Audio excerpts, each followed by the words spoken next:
734-455-5566. And you can see an ad with some of the cars in. They look like great cars. Mm-hmm. No turndowns, no cosigners. It's, hey, check it out. If you want a winter car. That's the way I look at it. I'd like to get a winter car. I'd like to have something just a little different. I get tired of driving my same car all the time. Yep. I'd like to have a second car, maybe something sporty or more Jeepish. Well, I just want to say about Time Auto. I could sure use a truck. Oh, yeah, everybody could. Yeah. Pretty soon that's all you'd be able to buy if you're going to buy American is buy a truck. But Time Auto's been in that spot for over 40 years. Yeah. You're not a used car dealership and stay in the same place with a crappy reputation. That's right. You know? Good place. 734-455-5566. And if you have driven past, and I do still occasionally because I come through Plymouth, always good selection of cars on the lot. Mm-hmm. Yep, yeah, and it rotates. Place. My son used to be a porter in a car dealership. So he found out that a deal, they would sell cars off in lots, and at that time they were like $200 a car, no matter what the car. Yeah. So he made a deal with management that he could buy a car every now and then. So he'd buy a car for $200, take it home, drive it for a while, and then sell it private sale for like $400. Yeah. And he'd do it again. I mean, the kid was going through another car every few months. I'll tell a personal story real quick for me. 19 years old, come home from my first year of college, and a friend of mine said, hey, he was selling cars. He said, why don't you come up and get a job as a car porter? I'm like, oh, cool. I'll drive cars around and wash them for the summer. Dad, of course, said, make sure you put a suit and a tie on when you go for an interview. All right, I put my suit and tie on, going into the interview, and I'm talking with the sales manager. He's giving me the once-over, He says, well, I ain't got any car porting positions open, but if you want to try selling cars, I'll let you sell cars. And I'm like, no car porter positions open, and I'm thinking, I don't want to sell cars, right? Nah. I said, well, I've never sold anything but a raffle ticket in my life, and I wasn't very good at that. If you don't want the job, maybe something will become car porter in the future. I said, all right, I'll take the job, Went home, and my dad's like, hey, did you get the job? And I'm like, yeah, kind of. He goes, what do you mean, kind of? You get the job or not? I said, they made me a car salesman. He goes, oh, for crying out loud, you're a freaking car salesman? You're lower than a lawyer. And I'm like, you're the one that told me to put the suit on. And I could have been a car porter, but you made me put a suit on and they made me a salesman. Well, I made $900 my first week. Oh. People would come in the door and they're like, yeah, hi, I'm Gary. And I'm like, I just started selling cars. And they all got this glee and, ooh, first-time car salesman, eh? That was your line for the next 3 months. That was my line for the next 3 months. I was selling cars left and right. My manager, I could go on and on. It was a great story. But let's take a call from Jasmine, who wants to talk about one of our favorites, Tucker Carlson. Jasmine, welcome to the show. Hey, guys. Merry Christmas, Jasmine. Merry Christmas. Isn't it nice to say that again? It is. It is. Yeah, I had a comment, actually. I read something. Okay, granted, it was from the Huffington Post, but it seems to be on the up and up.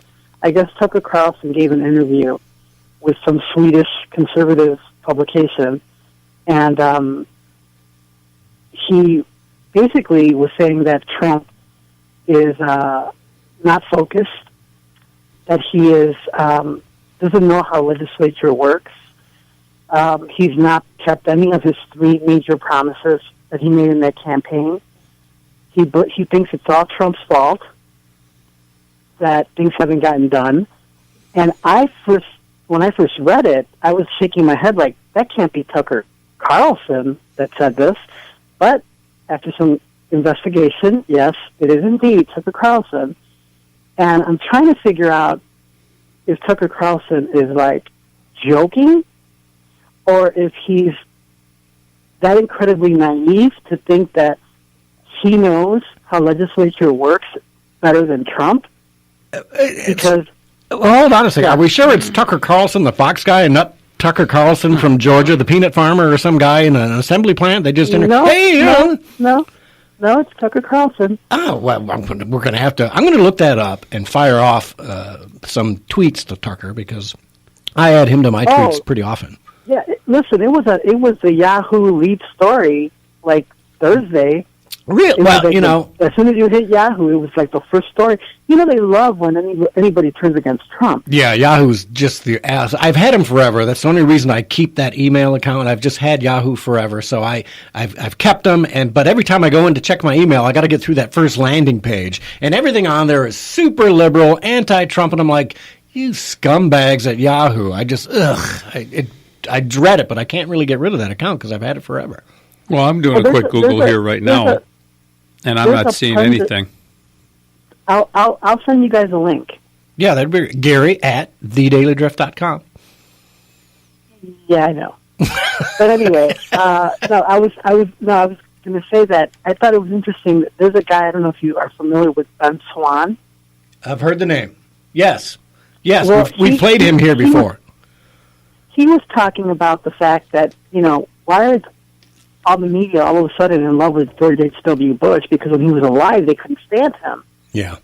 Yes. And they basically, called him every name under the book, not as badly as they do Trump. But, it was funny because they kept playing the video of George W. giving Michelle Obama a candy or whatever the hell he was giving her. And somebody posted it on my Instagram account, and I said, well, yeah, jockeys always give sliced apples to horses. And of course, I was called a racist and a sexist and a whatever, and I'm like, yeah, okay. I heard it was a cough drop. She may have been coughing. They share candies. That's kind of become their thing. Somebody else I saw a meme was like, "Ooh, what are they slipping? They're resorting to slipping stuff." I'm like, it was a candy, man. Don't make something out of when it's not there. It was a candy. Well, I personally thought it was, a man slipping another man a Viagra. Oh, no, you didn't. Your cruelty knows no bounds today, Jasmine. I'm going to step But anyway, out for listen. I did want to let people know, in case they're not aware, that TPUSA is hosting a symposium down in Florida. December 18th to I think the 22nd. I could be wrong. But everyone who's anybody in the conservative field is supposed to be there. Jesse Waters, Donald J. Trump Jr., Kimberly Guilfoyle, Charlie Kirk. What date is that? It's TPUS, Turning Point USA. Yeah. Oh, I thought you said CPUSA, and I thought, what did I miss here? Yeah. What's the dates of that, Jasmine? I believe it's the 18th of December, and it's like for 4 days. I'm almost certain. But anyway. Maybe I'll go. I'll just use my last day, and I'll go. Yeah. I'll be there. So. Oh, are you going down? I'm a conservative groupie. I've got to be there. Yeah, the groupie. Yeah, well, that's interesting. Great. Well, that would be awesome. What else you got? Oh, and also I wanted to just say to Gary, you were talking about your first job out of college, and my first job out of high school. I showed up for an interview with a business suit, business skirt, and everything. And my manager says, "Yeah, you're going to have to lose all that." And I said, "Why?" And he says, "Well, this is Hooters." Nice suit. You can't wear that. Yeah, you can't wear that. Let's have a look what you have underneath that, and maybe we can talk. So, that was one of those deals. But my first job, one of my first paying jobs out of high school, and of course I thought, I was it because I was now a Hooters girl. I still do Hooters every now and again. So, part time. Well, there you go. My first job out of high school, I showed up in, I think it was blue jeans and a shirt for the interview. And they said, well, you're hired.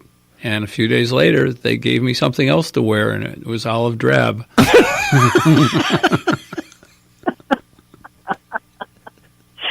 Okay. Welcome to boot camp, Ed. Yep. Yes, sir. I was gonna say you sound like someone who was working at McDonald's. Nope. Except for the olive drab, right? Get the olive stains out of there if it was In-N-Out burger or something, right? All right. Well, anything else there, Jasmine? Oh yeah. Here's one more thing. Something kind of gross. I just saw an article that said that the kiosks at McDonald's have fecal matter on them. The kiosks? Self-serve? Yeah. At McDonald's. Are they doing that already? Oh yeah, and here in Chicago, we have the Rock and Roll McDonald's, which is kind of like a flagship McDonald's. Yeah. and they only have people preparing the food. They don't have anyone taking the orders anymore. You have to hit the key and put your thing. Well, I will say this, not to expound on this. The number of people that don't wash their hands after they use the restroom, I'm in and out of the restroom at work. Oh, you mean on the touchscreens? No, just people using restrooms. Oh, I understand that, yeah. Wash your hands, folks. I'm sorry to say this. I don't know if our parents aren't teaching us properly or if our school systems aren't. I don't know whose responsible it is. I would assume it's your parents. Wash your hands when you get done going to the bathroom. That's all I'm going to say. And the rest of us don't want to get pink eye. You know what I mean? You wonder why we have outbreaks of romaine lettuce, Well, there you go. What happened to today's show? We've just evolved. All right. Well, thanks for the call, Jasmine. If I might have to take a break just to stop from laughing on this one. All right, hon. Well, have a Merry Christmas.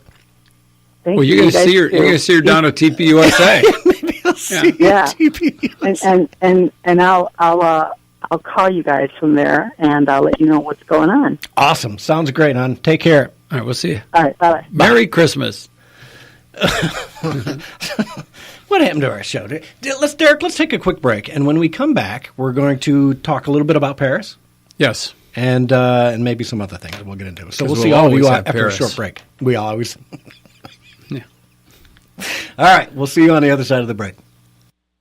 Speaking of art with Ed Hoffman. There's no mistaking the fact that you're looking at a work by an Italian master of the Baroque period in a painting like this, The Assumption of the Virgin. When you look at it, you can see that marvelous cobalt blue mantle and then the red costume underneath, of course, being the union of the celestial heavens and the earth itself being brought together in the figure of the Virgin during her Assumption. Speaking of art with Ed Hoffman, Saturday afternoons from 3 to 4, right here on Wham! I'm Derek Stone with 60 Seconds on Sports. Los Angeles Chargers quarterback Phillip Rivers completed 25 consecutive passes, and he completed 96.6% of his passes versus the Arizona Cardinals on November 25th, both of which are National Football League records for a single game. Even though Rivers threw for 259 yards and 3 touchdowns, his performance isn't the best in NFL history for a quarterback with a single game completion percentage of at least 90%. That distinction belongs to New England Patriots quarterback and future Hall of Famer Tom Brady, who completed 92.9% of his passes for 262 yards and 3 touchdowns versus the Jacksonville Jaguars in the NFL playoffs on January 12, 2008. I'm Derek Stone, and this is my 60 Seconds on Sports. No matter where you are across the globe, you can listen to Wham Talk 1600. In Southeast Michigan, keep us locked on your AM radio. But everywhere else, there's whamradio.com. All you need is a smartphone or computer. Just go to WAAMradio.com and click on the Listen Live link. See the latest updates to whamradio.com. And be sure to listen to all your favorite shows live. From Tampa to Traverse City, New Mexico to Maine, wherever you may be, Wham Radio is there, online and streaming live. I feel it when I talk about you. Yeah, I don't wanna sort it out. I'm feeling like I'm falling into. Yeah, I don't wanna work it out.